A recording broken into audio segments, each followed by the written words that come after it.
Salam, saudaraku semua, selamat pagi.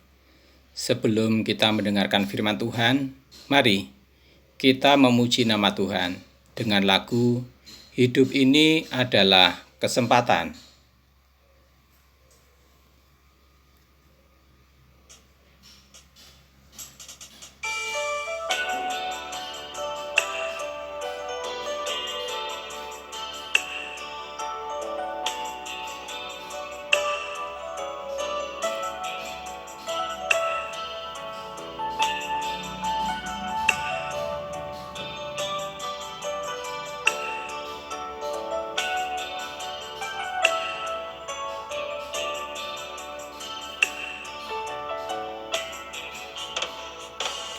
Hidup ini adalah kesempatan. Hidup ini untuk melayani Tuhan. Jangan sia-siakan apa yang Tuhan beri. Hidup ini harus jadi berkat. Hidup ini adalah kesempatan. Hidup ini untuk melayani Tuhan. Jangan sia-siakan apa yang Tuhan beri. Hidup ini harus jadi berkat. Oh Tuhan, pakailah hidupku selagi aku masih kuat. Bila saatnya nanti ku tak berdaya lagi, hidup ini sudah jadi berkat.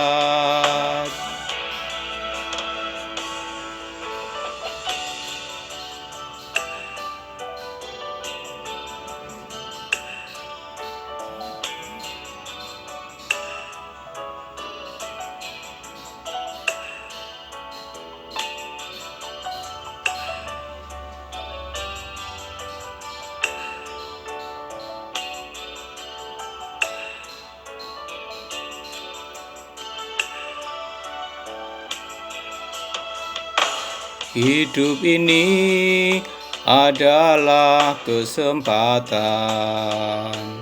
Hidup ini untuk melayani Tuhan. Jangan sia-siakan apa yang Tuhan beri. Hidup ini harus jadi berkat. Oh Tuhan, pakailah hidupku selagi aku masih kuat. Bila saatnya nanti ku tak berdaya lagi, hidup ini sudah jadi berkat. Oh Tuhan, pakailah hidupku selagi aku masih kuat. Bila saatnya nanti ku tak berdaya lagi, hidup ini sudah jadi berkat. Bila saatnya nanti ku tak berdaya lagi, hidup ini sudah jadi berkat.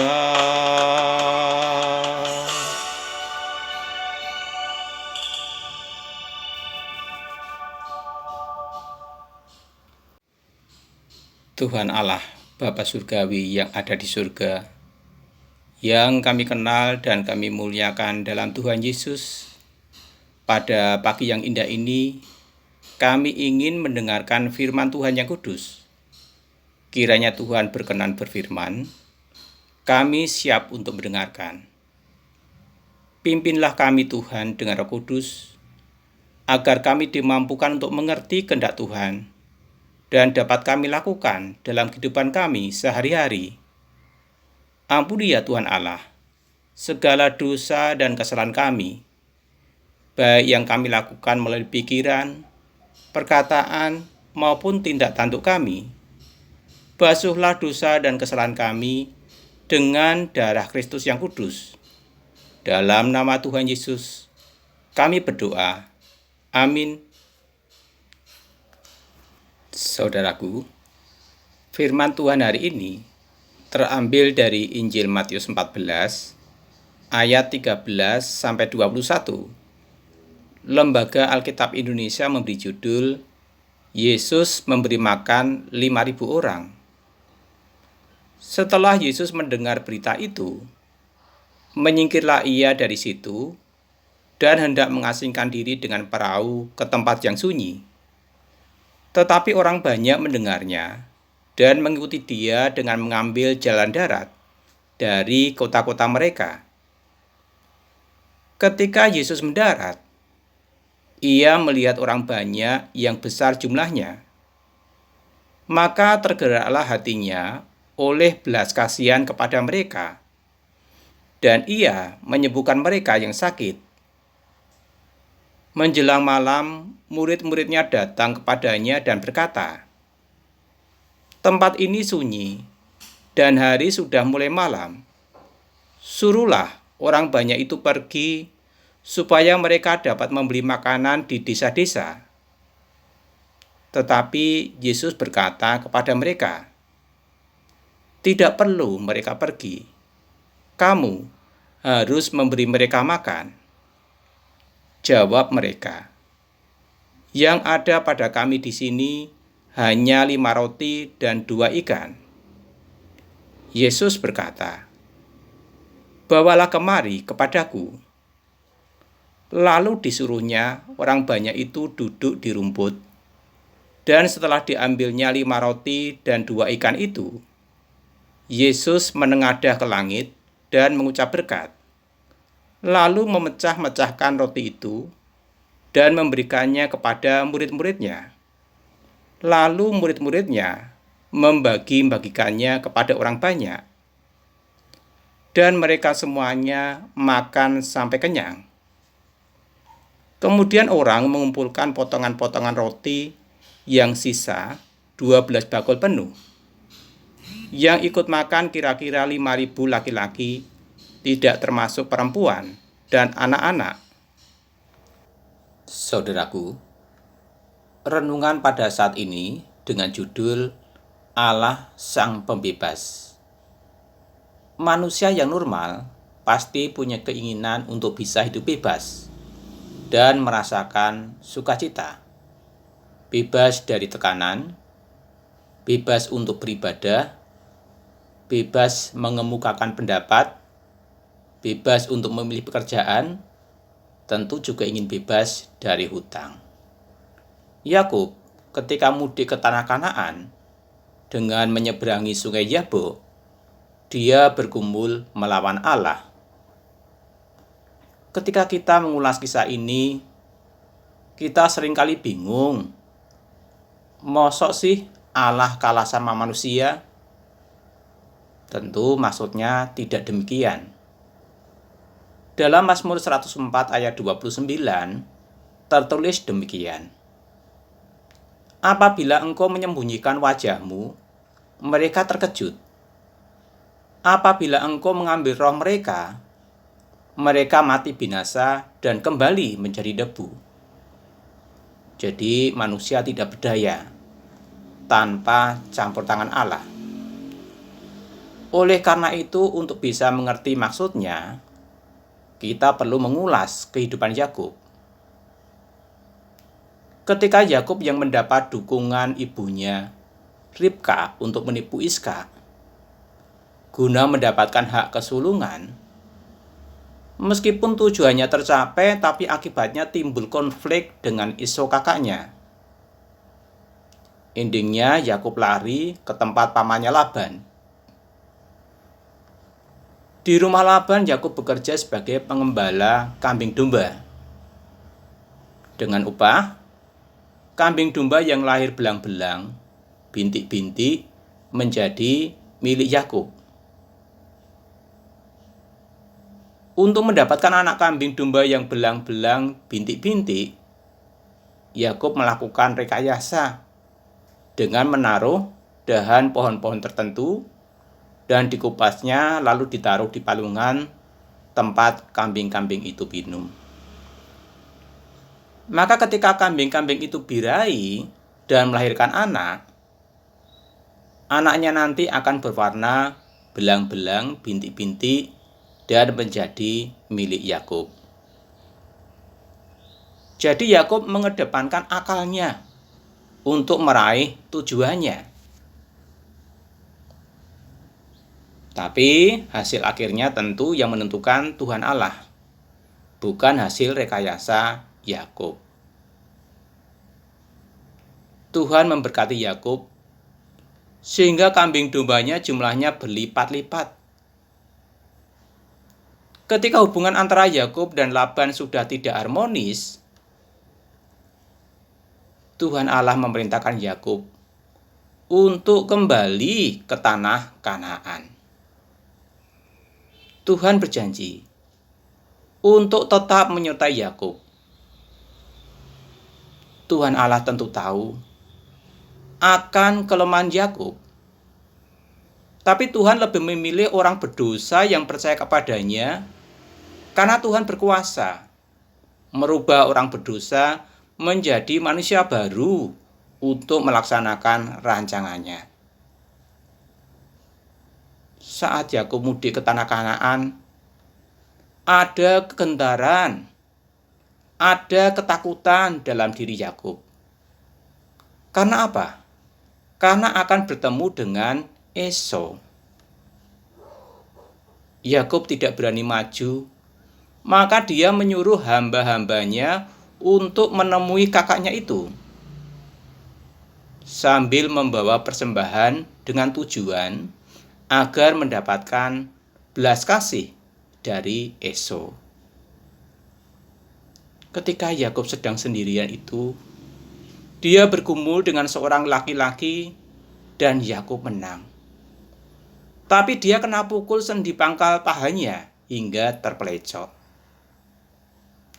Dalam rangka mendidik Yakub agar berani menghadapi pergumulan, berani menghadapi konflik, dan tidak lari dari pergumulan tersebut, Tuhan berkenan mempresentasikan diri untuk bergumul dengan Yakub.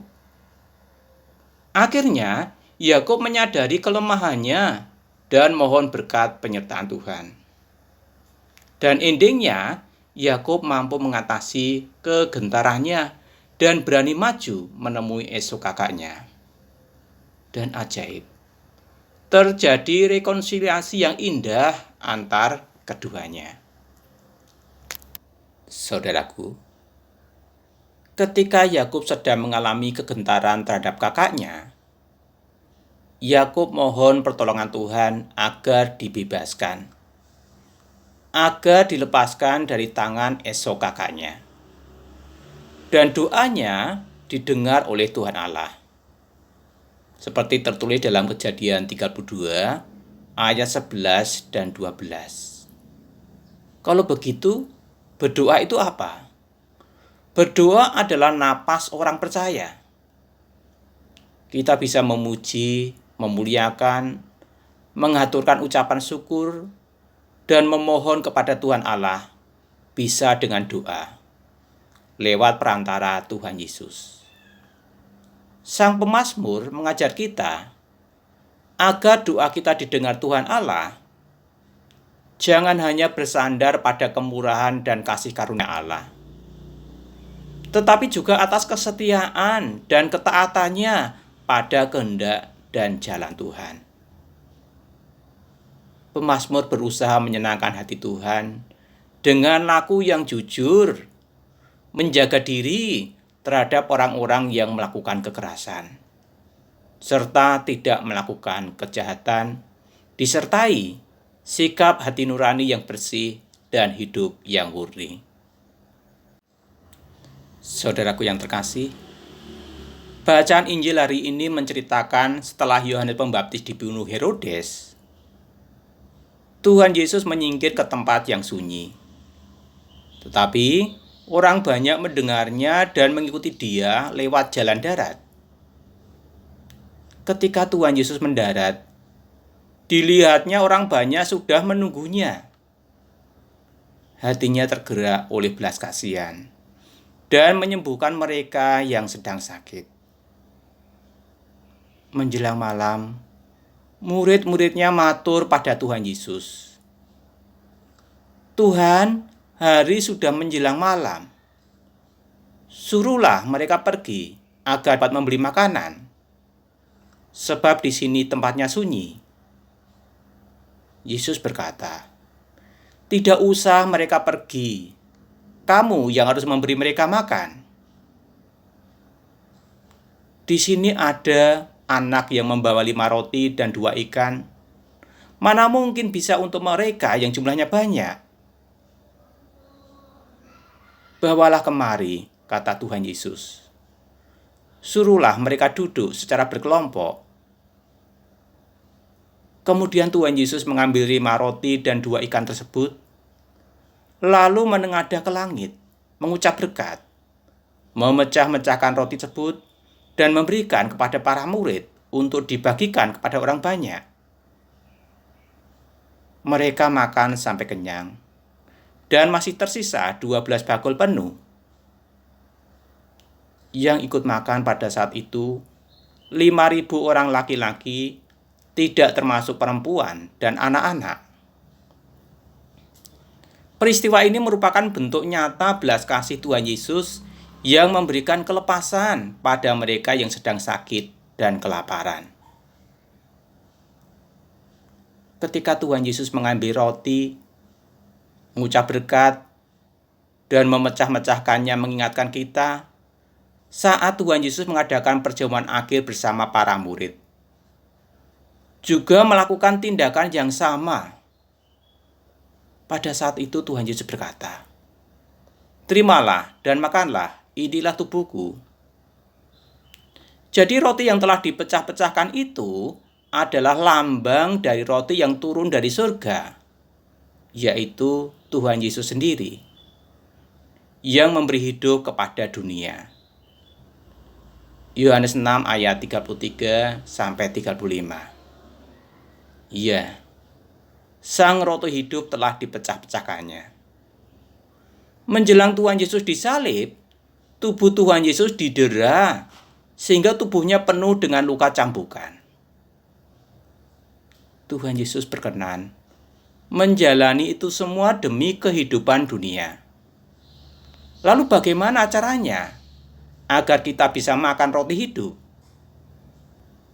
Yaitu dengan bertobat, menyesali segala dosa dan kesalahan kita, lalu datang pada Tuhan Yesus, menerimanya sebagai Tuhan dan Juru Selamat secara pribadi. Maka kita akan menerima kehidupan yang sejati. Saudaraku, peristiwa penderitaan, kematian Tuhan Yesus di atas kayu salib, serta kebangkitannya pada hari ketiga merupakan inti dari iman Kristen. Bahkan Paulus berkata, Injil adalah kekuatan Allah yang menyelamatkan.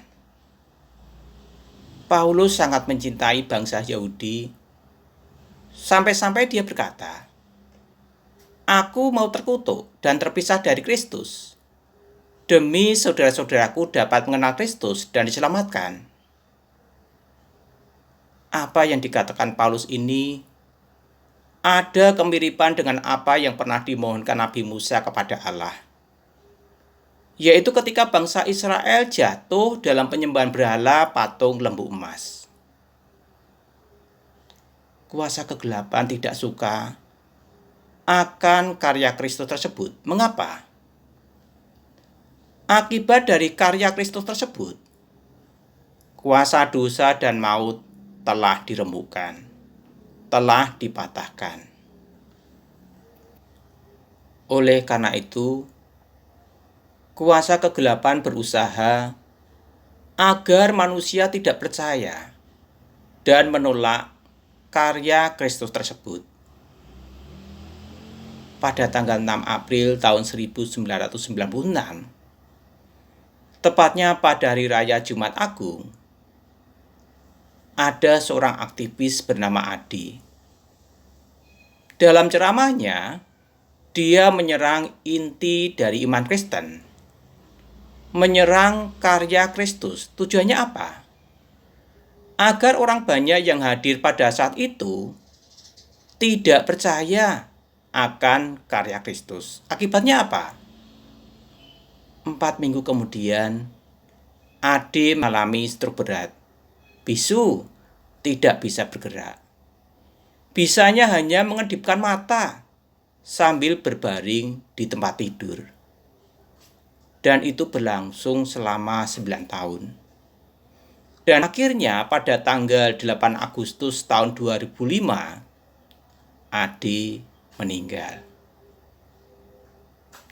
Apa yang telah dilakukan Tuhan Yesus dicatat, ditulis, itu punya tujuan, yaitu agar manusia percaya bahwa Yesuslah Mesias, Anak Allah, dan karena imannya pada Tuhan Yesus mendapatkan hidup dalam namanya.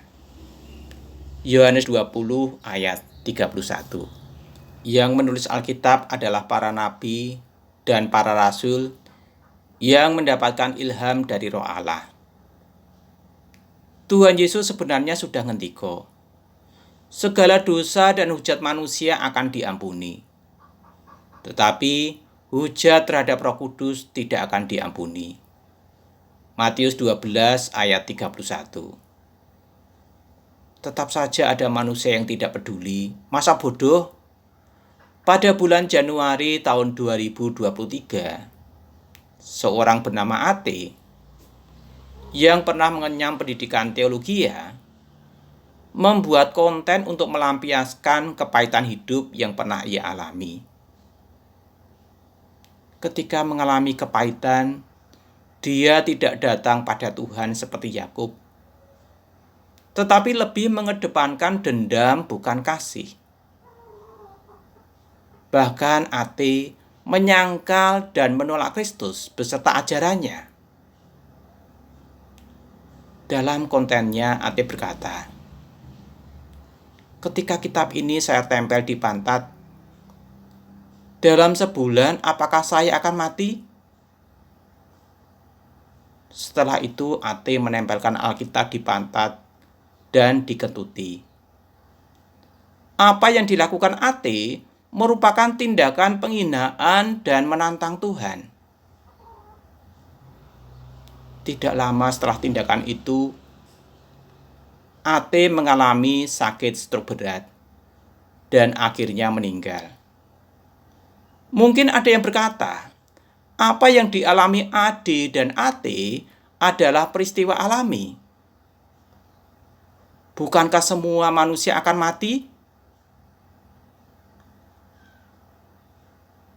Apa yang dialami Ade dan Ate merupakan peringatan dari Tuhan dan sekaligus jawaban bahwa Yesus Kristus adalah Allah yang hidup dan berkuasa. Saudaraku yang terkasih, Tuhan Allah sangat peduli dan mengasihi kita. Dalam bacaan Injil hari ini, Tuhan Yesus telah menyatakan belas kasih-Nya, telah membebaskan orang-orang yang sedang sakit dan kelaparan. Maka kita harus meniru apa yang telah dilakukan Tuhan Yesus. Ketika ada aksi sosial bagi-bagi sembako, donor darah, perkunjungan, mari kita aktif terlibat. Itu bisa sebagai salah satu sarana membebaskan sesama dari sakit, membebaskan sesama dari kesedihan serta kelaparan. Dan mari, jangan sampai kita menentang karya Tuhan, tetapi kita sepatutnya hormat, memuji dan memuliakan Tuhan Allah yang telah membebaskan kita, yang telah memerdekakan kita, dan mengaruniakan kehidupan sejati dalam Kristus Tuhan. Amin.